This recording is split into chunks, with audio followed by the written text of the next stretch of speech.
జాతర fight highlight అంటున్నారు, అందులో విలన్ అంటున్నారు. సో దాని మీద మీ అభిప్రాయం ఏంటి? అంటే ఇప్పుడు నేను అంత ఫోకస్డ్గా కనబడతానో లేదో కానీ దాంట్లో one of the key role నాది. ఇప్పుడు నేను కూడా ఒక విలన్గా చేశాను. బ్యాక్ డ్రాప్లో ఉన్నారు, నన్ను ఎక్కువ ఫోకస్ చేయడానికి ఇష్టపడలేదు ఎవరో. సరే నో ప్రాబ్లం, కానీ అన్నగారితో ఫైట్లో యాక్ట్ చేయడం అనేది నాకు బాగా నచ్చింది. ఇప్పుడు బన్నీ గారికి ఉన్న బజ్ ఏంటంటే నెగిటివ్ బజ్ ఎక్కువ ఉంది. నెగిటివ్ వల్ల పాజిటివ్ అయ్యింది మొన్ననే, మళ్ళీ దాన్ని నెగిటివ్ చేస్తున్నారు కొంతమంది వాళ్ళ ఫ్యామిలీ వాళ్ళే. అది ఎవరో కూడా మీకు తెలుసు, మొన్న మట్కా సినిమా ప్రెస్ మీట్లో చూశారు.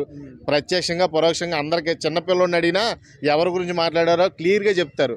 అలాంటి పరిణామాలన్నీ కూడా సినిమా మీద ఎఫెక్ట్ పడే అవకాశం ఉంది కాబట్టి అలాంటివి మాట్లాడకుండా ఉంటే బాగుండని. వాళ్ళ ఫ్యామిలీ నుంచి అలాంటి వ్యతిరేకత రావడం కొంచెం ఇబ్బందిగా ఉంది నాకైతే.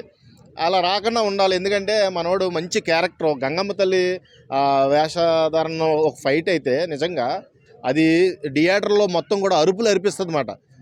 అటువంటి హైప్ క్రియేట్ అయింది పుష్ప 2లో. ఆ ఫైట్ కోసం ఎక్స్పెషల్లీ దగ్గర ఒక గంటన్నర వెయిట్ చేయాలి సినిమాలో.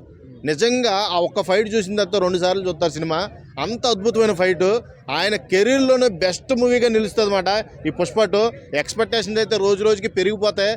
ఒక్కసారి అలాగా స్క్రీన్లో పడింది అంటే బొమ్మ ఖచ్చితంగా పక్కా బ్లాక్ బస్టర్, దాంట్లో తిరిగేలేదు. ఓకే, శ్రీలీలతో డాన్స్ ఎలా అనిపిస్తుంది? లేడీ పిల్ల మైకిల్ జాక్సన్ మామూలుగా ఎయిర్గా. ఇప్పుడు మైకిల్ జాక్సన్తో తగ్గపోరు ఎవరున్నారు అంటే శ్రీలీలనే. ఇప్పుడు స్టైలిష్ స్టార్ అల్లు అర్జున్ గారు డ్యాన్స్లో పీక్స్లో వేస్తాడో, చాలా బాగా స్టెప్లు వేయగలడు. అంత స్టైల్గా కూడా వేయగలడు స్టెప్లు. అలాంటి స్టెప్లు వేయడం ఎవరి వల్ల రాదు. అలాంటి డ్యాన్సర్తో మన శ్రీలీల గారు జత కట్టడం అంటే మామూలు విషయం కాదన్నమాట. Art of the topic. ఇప్పుడు శ్రీలీల గారి డ్యాన్స్ చూశారు మీరు ఆల్రెడీ. ఇప్పటి వరకు క్లాసు కొంచెం రొమాంటిక్గా డ్యాన్స్ చేసింది, కానీ మాస్తో డ్యాన్స్ చేయడం ఫస్ట్ టైము. సరైన డ్యాన్సర్ తగలేదు, మొగుడనలే బాబు, సరైన డ్యాన్సర్ తగలేదు. సరైన డ్యాన్సర్ మన అల్లు అర్జున్ అవుతాడు ఖచ్చితంగా. అల్లు అర్జున్ డ్యాన్సులు మనకు అసలు ఎప్పటి నుంచో చూసాం, చాలా అంటే చాలా బాగా అనిపిస్తుంది నాకైతే. ఎక్స్పెషల్లీ చిరంజీవి గారి తర్వాత అల్లు అర్జున్ గారి డ్యాన్స్ అంటే నాకు చాలా ఇష్టం. ఎందుకంటే చిరంజీవి గారిలో ఉన్న స్టైలు మేనళ్ళు వచ్చింది అని నేను ఎప్పుడు కూడా చాలామంది గర్వంగా చెప్పుకున్నా. అంటే నిన్న జిబ్రా సినిమా ప్రీ రిలీజ్ ఈవెంట్లో చిరంజీవి గారు అల్లు అర్జున్ గురించి మాట్లాడారు కదా, సో మీకు ఎలా అనిపించింది మరి? అంటే మాట్లాడారు అంటే ఇప్పుడు మొదలు ఎవరో చిరంజీవి గారు ఈవెనికి ఇండస్ట్రీకి రావడానికి ముందుండి నడిపించిన వ్యక్తి కాబట్టి ఆయన గురించి చాలా అలా మాట్లాడడం కొంచెం పాజిటివ్ నెట్ని అయితే క్రియేట్ చేసింది. ఇప్పుడు పుష్ప 2కి హైప్ క్రియేట్ చేసింది. ఇంకా మంచి హైప్ రావాలని నేను కోరుకున్నా. వాళ్ళ ఫ్యామిలీ నుంచి, ఎక్స్పెషల్లీ చిరంజీవి గారి ఫ్యామిలీ నుంచి, మెగా ఫ్యామిలీ నుంచే పుష్పకి సపోర్ట్ దొరకాలి.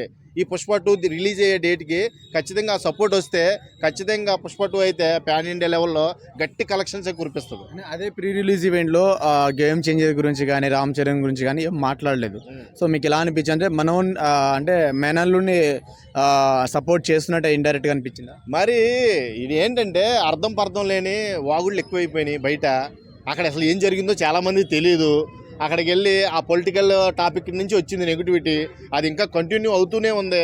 మధ్యలో ఈ మట్కా సినిమాలో మళ్ళీ ఆ టాపిక్ తిరిగి వచ్చింది, మళ్ళీ నెగిటివ్ అవుతూనే ఉంది.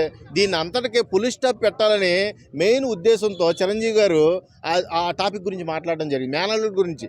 ఎక్స్పెషల్లీ ఇప్పుడు మెగా ఫ్యామిలీకి మేనల్లుడు ఒక్కడితోనే పోదన్నమాట. ఇది మెగా ఫ్యామిలీకి మచ్చ పడిపోయేలా ఉంది అనే ఒక సదుద్దేశంతో ఆయన మాట్లాడడం నాకు బాగా అంటే బాగా అనిపించింది.